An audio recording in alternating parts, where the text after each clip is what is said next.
So it's a good thing we don't have visitors, huh? We don't have a lot of visitors where we live. No, why? Because it's November. Your clothes have been out here all year. Well, I do like to leave my hunting clothes out where they don't get any human scent on them. We've talked about scent on fishing baits. Today we're going to talk about scents and lack of scent on your hunting clothes. Stay tuned and we'll talk about keeping the scent off your hunting clothes when we come back.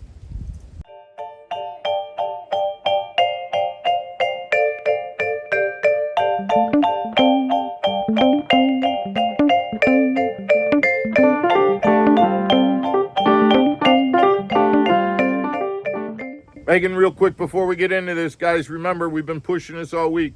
If you haven't already, please subscribe to the channel. I know we're talking about hunting. We're going to have some bow hunting, and we're going to do some other things. We've got some plans coming up for some pheasant hunts and bow hunts and things like that. You know, boats are going away, at least up here north. We're kind of getting done with fishing. Yeah. We're still going to talk quite a bit of fishing, but we do hope that you're interested in the content that we're putting out. We do hope that you would support the channel by hitting that subscribe button, the like button, send your comments. Thank you, guys. Let's get back into this. Let's do it. We're talking about hunting. Bow season is going on, believe it or not, Megan, with being sick and stuff. I have not been out yet. I'm hoping that this weekend's the first time that I get to go sit in a tree stand. But like you said, you're not wrong. My hunting clothes have probably been hanging out there since last season. The reason that I do that, quite honestly, is number one, I live out in the middle of nowhere and no one can see it. Yeah. But the other thing is that my belief when it comes to bow hunting is that the idea of scent is you want to be as scent neutral as possible.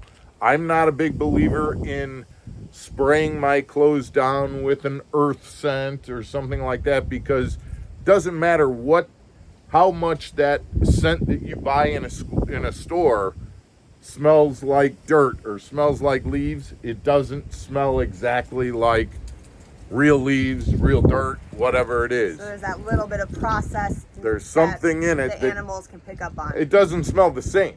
And, again, I always kind of look at it from a standpoint, when a deer is traveling through the woods, that's like you traveling through your living room. You know exactly what your living room is. You know how it looks. You know how if one little tchotchke is moved, you recognize it because you see it every day. It's your thing. And the deer's nose is that animal's first line of defense in terms of being safe and making sure that nothing's in the woods that is a danger to them. So that's my job to combat that. Having those clothes hang up protected from the rain, but out where they're just constantly outdoors, is a way to make sure that they're scent free.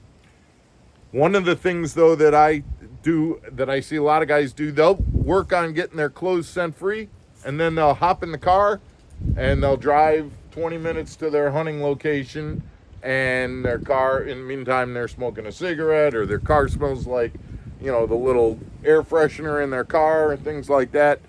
To me, that's a waste of time. You're just taking that those scent-free clothes, and you're polluting them. Right. If you're going to travel somewhere to a hunting location, I would prefer to take all the clothes that I'm going to hunt in, put them in a plastic bag, go and grab leaves from the ground and put those leaves in there, and then stuff all my clothes in that plastic bag, seal it up, and that way the clothes that I have been scent free, and then they've got the leaves in them. I put those in the truck, and then I get dressed when I'm at the hunting location.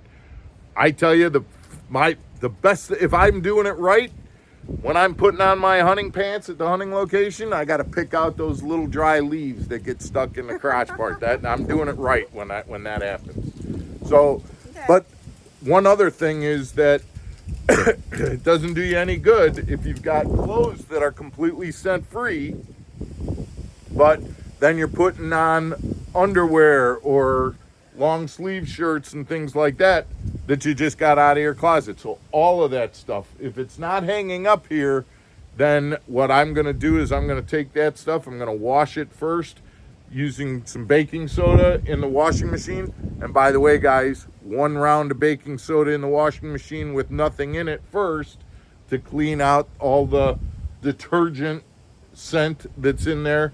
Then another round with the clothes, the undershirts, the underpants, the socks, those kinds of things, so that all of that is scent free. Again, into the bag with leaves, things like that, And before I head out. And you even have in the shower like scent free body wash too. And then it's a shower for me, for my body, that's scent free soap to get all the shampoo.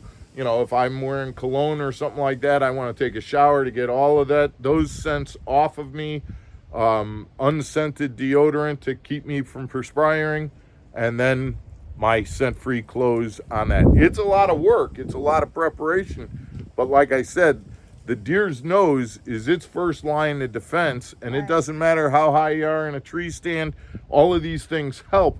But the last thing that you want is to get blown up by a deer when he's walking by. The wind comes around, and you know, he can smell the fact that you just went to McDonald's a half hour ago. So that's the way I do it, guys. I'm really interested to hear how you guys do it, whether you find it necessary or not. I'm an old school bow hunter. I love bow hunting. I love getting close to deer and watching them, even if I'm not shooting them. And so that's what I've found that works. But I'd really love to hear your comments on this whole topic as well. We appreciate it. And we'll see you again next week on Mark Fisher Outdoors.